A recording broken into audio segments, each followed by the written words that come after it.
تەوەری دووەمان لە شاری ڕانیەوە دەبێت سەبارەت بەو فستیڤاڵە گەورەی کە ڕۆژی ڕابردوو لە شاری ڕانیە ئەنجامدرا بە ناوی فستیڤاڵی شکۆی خێزان.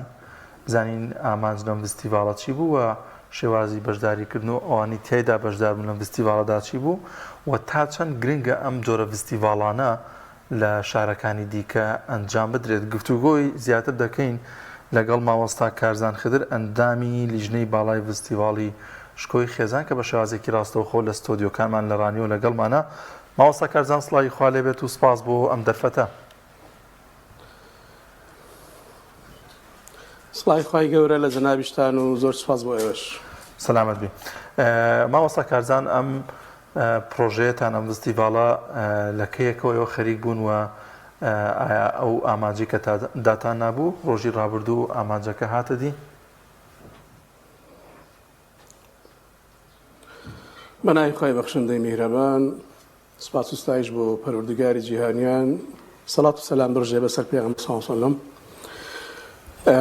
ماوەی ساڵێکە ئێمە خەریکین بەڕاستی بۆ ئەنجامدانی ئەم پرۆژە گەورەیە بە ناوی فستیڤاڵی شکۆی خێزان بە پێکهێنانی لیژنەیەکی باڵا لەلایەن مەڵبەندی کۆمەڵی دادگەری لە ڕاپەڕین. و سەرەتا ئێمە ئەو فستیڤاڵە بۆ 3 توێژی سەرەکی بوو، باڵاپۆشان و هەروەها بۆ لەبەرکارانی قورئان ئەوانەی کە منداڵ هەتاوەکو تەمەنی 15 ساڵ لە 2 جزء قورئان بەسەرەوە کە لەبەریان کردووە، وەکو ڕێزلێنانێک و هاندانی زیاتری منداڵان و نەوجەوانان ئەوانش بەشدار بوون. و هەروەها توێژی سێمیش بۆ هاوسەرگیرانی تازە ئەوانەی کە لە ساڵانی 2022 2023 2024 هاوسەرگیریان ئەنجام داوە. دواتر ئێمە توێژی مامۆستایانی پەروەردەکارمان بۆ زیاد کرد کە بە زەرورمان زانی کە مامۆستایان بەڕاستی ڕۆڵێکی گرنگ دەبینی لە پەروەردەکردن و پێگەیاندنی نەوەکانی دواڕۆژ. و وەکو ڕێزلێنانێک مامۆستایانی پەروەردەکاریش بەبێ جیاوازی لە هەر ڕێکخراوێک و لە هەر شوێنێکەوە سەنتەریان هەیە یاخۆت بڵێن خولی پەروەردەیان هەیە بەشداریمان پێکرد و ڕێزلێنانمان بۆ ئەوانیش ئەنجامدا. زۆر باشە مامۆستا، من بزانم ئایا ئەو ناوەی کە داتان ناوە شکۆی خێزان چۆن بیرۆکەی ئەو ناوەتان بۆ هاتووە، بۆچی ئەو ناوەشتان هەڵبژاردووە؟ بەڵێ بەڕاستی بەهۆی ئەو تەوژمە بێبەها و خراپەی کە لە ماوەیە کە ڕوبەڕووی موسڵمانان بۆتەوە بۆ لە ناوبردنی خێزان و پەرتەوازەکردنی ئەندامانی خێزان، بۆ ڕوبەڕووبوونەوەی ئەو تەوژمە پێمان باش بوو ئەم فستیڤاڵی ئەم جارمان بە ناوی شکۆی خێزان بێت کە بەڕاستی پاراستنی شکۆی خێزان بنەمایەکی گرنگ و مانەوەی مرۆڤایەتیە لەسەر زەوی و ئیسلام زۆر هانی موسڵمانان دەدات کە خێزان بپارێزێت و ئەندامانی خێزان ڕێز لە یەکتر بگرن. بەهۆی ئەوەیەوە بەڕاستی میلەتی موسڵمان دەتوانێت کۆی یاخود بڵێن جەمعی موسڵمانان پارێزراو بێت بە ڕوبەڕووی هەمووی پێشات و ئەگەرێکی خراپ ببێتەوە و تاوان لەسەری هەموو شێوە ئەرکێکی گرنگی خواییە کە ئێمە بەڕاستی پێستاوین لە بەرەزامەندی خوای گەورە. زۆر باشە مامۆستا، وەکو دەزانین کە ڕێژەیەکی زۆر بەرز لە ئافرەتان بەشداریان تێدا کردبوو کاوزان نزیکی 4000 کەس بوون. و ئایا ئێوە پلانتان هەیە لە ساڵانی داهاتوودا ئەم فستیڤاڵەتان بەردەوام بێت و بەو ڕێژە زۆرە بەشداریکەر هەبێت لەو فستیڤاڵەدا؟ وڵاوەی کە زەی سەرنجە و ئاماژەی پێ بکەم، ئێمە لە ساڵانی ڕابردووشدا ئەم جۆرە فستیڤاڵەمان ئەنجام داوە بە شێواز و ناوی جیاواز بە ناوی بڵێن شکۆی باڵاپۆشی ئەنجاممان داوە، بە ناوی فستیڤاڵی شکۆی قورئان ئەنجاممان داوە و ئێمە بەڕاستی لە بەرنامەماندا ئینشاءڵڵا هەر هەیە و دەبێت بە پێی هەلو بۆ گونجان ئینشاءڵڵا ئەم فستیڤاڵانە بەردەوام بن بە حەول و قووەتی خوای گەورە ئینشاءڵڵا. ئینشاءڵڵا مامۆستا کارزان فستیڤاڵەکە ناوی شکۆی خێزان بوو، خۆی تەواوی ئەوانەی کە بەشدار بوون و ئەو بەشانی کە دیاریتان کردو هەمووی پێیوەستە بە خێزانەوە. هەڵبەت هەر خێزانە منداڵەکەی دەنێرێتە فێربوونی قورئان لەبەرکردنی قورئان بۆی کە فێری قورئان و فرمودەکانی پێغەمبەری عزیزمان صلی الله علیه وسلم و لەگەڵیشیدا هەر پەروەردەیەکی زۆر جوان و زۆر تۆکمە و پڕ لە ڕێنمایەکانی ئاینی پیرۆزی ئیسلامە دەبێتە مایەوەی کە خێزانێکی تەندروست خێزانێکی پڕشکۆ دروست بێت و بە هەمان شێوە بۆ خوشکانی باڵاپۆشیش. ئەمانە کە هەرسێکیتان ئێوە پێکەوە ئاماژە کردو یاخود ڕێز و ڕێزێکی زۆر گیراوە لە مامۆستایانی بواری پەروەردە و زانستەکانی ئاینی پیرۆزی ئیسلام، هەموو ئەمانە تا چەند گرنگە لە چەتری خێزاندا کۆ بکرێتەوە خێزان ڕۆڵی هەبێت لە تەواوی ئەو بابەتانی ئەو بەشانی کە ئێوە دیاریتان کردو لەم فستیڤاڵەدا. بەڵێ بەڕاستی من لەکو ئاماژەم پێکرد خێزان ڕوبەڕووی تەوژمێکی فکری زۆر خراپ بۆتەوە.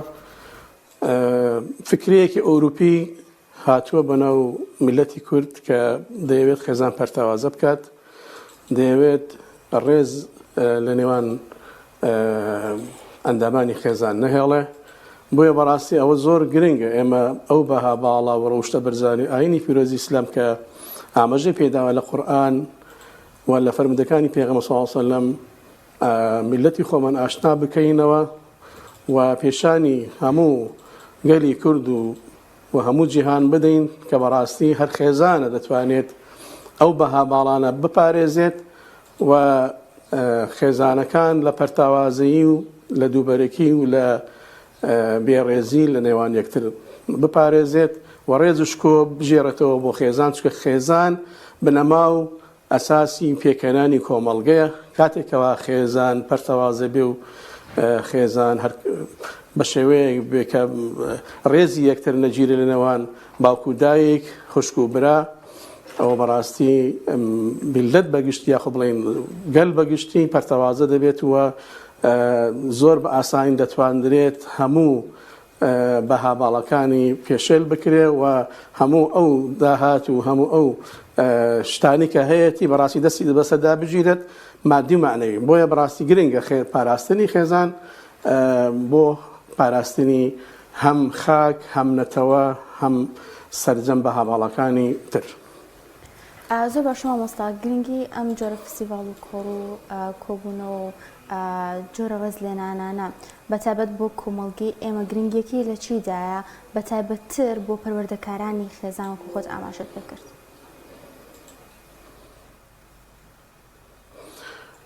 بەڵێ وەکو پێشتر باسم کردنی گرنگەکەی بەڕاستی لەوەدایە کە ئێمە بەڕاستی بارکێکی سەرشانی خۆمانی دەزانین وەکو موسڵمان کە فەرمانمان پێکراوە کە شکۆی خێزان پارێزرا و بکەین بپارێزین ڕوبەڕووی هەموو ئەو ئەگەرانە ببینەوە کە تووشی موسڵمانان دەبێت.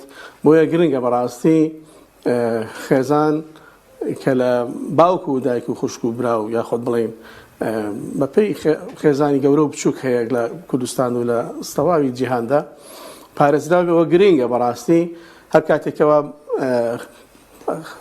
خێزان پارێزراو بێت دەتواندرێت نەوەکانی دوا ڕۆژ گرنگیان زیاتر پێ بدرێت و بیر و هۆشیان زیاتر بەرەو ئەوە بڕوات کە ئێمە کەسێکین مسڵمانین، پێشەم شتێک ئینسانین، مرۆڤین، دوای ئەو مسڵمانین، پێویستە بەهای مرۆڤایەتی و ئینسانیەت بەڕاستی بگەڕێتەوە. بەڕاستی ئێستا مەکە لە جیهانێکی مادەگەرایی داین بەها باڵاکان پێشێل کراوە. بۆیە گرنگە خۆناغی یەکەم یاخۆت بڵێن مەرحەلەی یەکەمی پاراستنی هەموو شکۆکانی ئینسانیەت بریتە لە پاراستنی شکۆی خێزان کەوە بەڕاستی دەبێتە هۆی ئەوەی کەوە تەواوی مرۆڤایەتی پارێزراو بێت و بەها باڵەکان بگەڕێتەوە و زاڵ بێ بەسەر هەموو ئەو تەوژم و فکرە خراپەی کەوا ڕوبەڕووی دەبێتەوە. بەڵێ مامۆستا کارزان، کۆمەڵی دادگەری هەڵبەت مەڵبەندی ڕاپەڕینی کۆمەڵی دادگەری بە هاوکاری کۆمەڵێک لە خێرخوازان هەستاوە بە ئەنجامدانی ئەم فستیڤاڵە گەورەیە. هاوشانی سێکتەرەکانی سیاسەتکردنی ڕوبەڕووبوونەوەی زوڵم و ستەمی ڕوبەڕووبوونەوەی هەموو ئەو گەندەڵیانی کە هەیە کە لە ڕابردوو دابینیمانە لە پەرلەمان لە شەقامدا هەمیشە و بەردەوام لە بەرەی چۆساوان و زوڵم لێکراوان بووە. ئەم سێکتەرەشی لەبیر نەکردو بابەتە پەروەردەیەکان پەیامە جوانەکانی ئاینی پیرۆزی ئیسلام ئەو دیمەنە جوانانەی کە دەیبینین هەڵبەت لەگەڵ بەرنامەکەمانە و لەگەڵ گفتوگۆی بەڕێستا کە چەندین خوشکی باڵاپۆش سپاس بۆ خوا بوونەتە باڵاپۆش وە شکۆی خێزان دەیەوێت بیپارێزێت. تا چەند گرنگە کاتێکە لە حیزبێک ڕێکخراوێک کار دەکرێت لە هەموو گرنگتر پاراستنی شکۆی خێزان بێت، پاراستنی کۆمەلگای بێت، بۆی کە بەرەو ئاقارێکی دیکەدا نەڕوات. هەڵبەت دەبینین لێرە و لەوێ لەوانەیە لایەنێک کەسێک بێوێت کە کۆمەلگا بەرەو ئاقارێکی دیکە بڕوات بۆ ئامانجەی کە خۆیان دەیانێت. بەڵام کۆمەڵی دادگەری میشە بەردەوام ڕۆڵی هەبوو و توانیوێتی بابەتە پەروەردەیەکان بابەتەکان پەیوەست بە ئاینی پیرۆزی ئیسلام لەبیر نەکات و پێشکەش بە کۆمەلگای بکات. سەرنجی بەڕێستان لەم بارەیەوە. بەڵێ وەکو جەنابەت ئاماژەت پێکرد بەڕاستی هەر حیزب بۆ ڕێکخراوێکەوە دروست دەبێت ئامانج و مەبەستێکی لە پشتەوەیە. کۆمەڵی دادگەریش کە درێژکراوەی حیزبی ئیسلامی پێشووترە هەر لە سەرەتای دروست بوونیەوە لە سەروی هەموویانەوە تەمان ڕەزامەندی خوای گەورە، بەڵام ئەو هۆکارانی کە دەبێتە هۆی ڕەزامەندی خوای گەورە ئەوەی کە خوای گەورە فەرموویەتی لە قورئاندا و لە سنەتەکانی پێغەمبەر صلی الله علیه و سلم ئاماژەی پێکراوە کاری پێ بکرێت و گرنگترین شت کەوە ئاماژەی پێکراوە بریتیە لە ڕەوشت کە پێغەمبەر صلی الله علیه و سلم دەفەرمێت قورسترین شتێک لە میزان و لە تەرازوی بەندەدا لە ڕۆژی دواییدا هیچ شتێک قورستر نییە لە خولوق و لە ڕەوشتی بەرز و پەسەند. بۆیە بەڕاستی بەنەمانی ڕەوشت گەل لە ناو دەچێت و بەنەمانی ڕەوشت جەماوەر نامێنێت. بۆیە بەڕاستی کۆمەڵی دادگەری لە سۆنگەیەوە زۆر گرنگی بە پاراستنی بەها باڵاکان و ڕەوشتە بەرزەکان داوە کە لە گرنگترین بنەمای بریتیە لە پاراستنی شکۆی خێزان. بەڕاستی ئێمە لە پەروەردەکردنی نەوەکان بە پەروەردەیەکی قورئانی و پەروەردەیەکی لەسەر ئاداب و ژیان و سیرەی پێغەمبەر صلی الله علیه و سلم و سەحابە بەڕێزەکان هەوڵمان داوە بەردەوام بکەوە. کۆمەڵی دادگەری هەوڵی داوە کە ئێمە ئەندامێکی ئەو کۆمەڵین کە بەخۆی ئەو بەها باڵانەوە بتوانین نەوەکانی دوا ڕۆژ پێ بگەێنین، قورئان زیاتر بە نەوەکانی دوا ڕۆژ ئاشنا بکەینەوە و فەرمودەکانی پێغەمبەر صلی الله علیه و سلم وا بکەین کەوا لە ژیانی ڕۆژانەدا ڕەنگداتەوە بۆ ئەوەی کۆمەڵگەیەکی تەندروست و باش دروست ببێت و گەلی کوردی مسلمان کە هەر لە سەرەتاوە بەبێ زۆر لێکردن مسلمان بووە بەها باڵەکانی بۆ بگەڕێتەوە و لە ئاینی پیرۆزی ئیسلام ئاشنا ببنەوە و جیاوازی نێوان کۆمەڵی دادگەری و ئەحزابی دیکە یاخود حیزبەکانی دیکە بزانن کە کۆمەڵی دادگەری تەنها و تەنها پێی مەبەستی پێی جێڕانەوەی خەڵکە، جێڕانەوەی نەوەکانی دوا ڕۆژە لە شتە خراپەکان و هەروەها جێڕانەوەیانە بۆ گەڕانەوانە بۆ بەها پیرۆزەکانی ئیسلام و ئاشنابوونیان بە ئاینی پیرۆزی ئیسلام بۆی هەم ژیانی دنیایان خۆشگوزەران و باش بێت و هەم ژیانی ئاخرەتیان بە ڕەزامەندی خوای گەورەوە ئینشاء الله پێشکەش بکرێت. مامۆستا کارزان ئاماژەت بەوە کرد کە فستیڤالەکەی ئێوە بەسەر چۆن بەشێکادا بەش بۆ یەکێک لە بەشەکان ئەو خاتونانە بوون کە تازە ببوونە باڵاپۆش. ڕێژەی ئەو خاتونانەی کە ئەم ساڵ لە فستیڤالەکە بەشداریان کردوبوو تازە ببوونە باڵاپۆش ڕێژەکەیان چەند بوو؟ ئایا بەراورد بە ساڵانی ڕابردوو ڕێژەکە زیادی کردووە؟ بەڵێ بێگومان ئەم جاریان ڕێژەکە زۆر زیادی کردووە، زیاتر لە 3100 خانم لەم ساڵانەی دوایی دەکە بوونەتە باڵاپۆش بەشداریان تێدا کرد، بەڵام لە ساڵانی پێشووتر کەمتر لەو ڕێژەیە بەشداریان تێدا کردبوو. لەوانەیە ژمارەیەکی زۆر زیاتریش باڵاپۆش هەبێت، بەڵام ئێمە پێمان نەزانی بێت یاخۆ حەزی نەکردێت خۆی پێشان بدات لەوانەیە ژمارەکە زۆر لەوە زیاتر بێت، بەڵام ئەوەی کە لەو فستیڤالەدا بەشداری پێدا کراوە بەشداری کردووە زیاتر لە 3100 خانم بەشداریان تێدا کردووە کە زیاتر بوون لە فستیڤالەکانی پێشوو. بەڵاوسەیان ئەمە کۆتا پرسیار بێت ئەم جۆرە فستیڤالانەی کە ئەنجام دەدرێت لە شاری ڕانیا و شارەکانی دیکە گرنگترین نێو دەستکەوتانە چین کە بۆ کۆمەلگا بۆ خێزانەکان فراهەم دەبێت.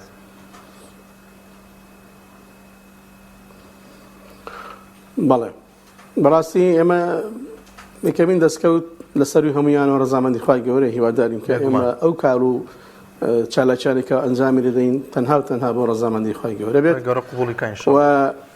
و جێڕانەوەی بەها باڵا و ڕەوشتە بەرزەکانە بۆ کۆمەڵگەی کوردەواری و ئاشناکردنەوەی و ڕاستکردنەوەی ئەو چەمکانی کە دەگوترێت ئیسلام شتێکە و واروەها بڵێ ڕەفتار و ئاکاری ڕۆژانی ئینسان شتێکی ترە. ئێمە لەمە بەڕاستی گرنگی لەوەدایە کە ئێمە ئەوە بسەلمێن بە خەڵک کە بەڵێ ئیسلام بریتیە لە بەها باڵاکان ڕەوشتە بەرزەکان و منسەجیم و تێکەڵە لەگەڵ ژیانی ڕۆژانی خەڵک و دوانەیەکن بە هیچ شێوەیەک لێک جیا ناکرێنەوە ژیانی ئینسانەکان بەهۆی ئیسلام و بەهۆی بەها باڵەکانی ئیسلامەوە پەیوەستە هەر کاتێک بەو شێوە پەیڕۆ بکات و بیکاتە منهەج ڕێبازی خۆی ژیانێکی زۆر باش دوور لە گەندەڵی دوور لە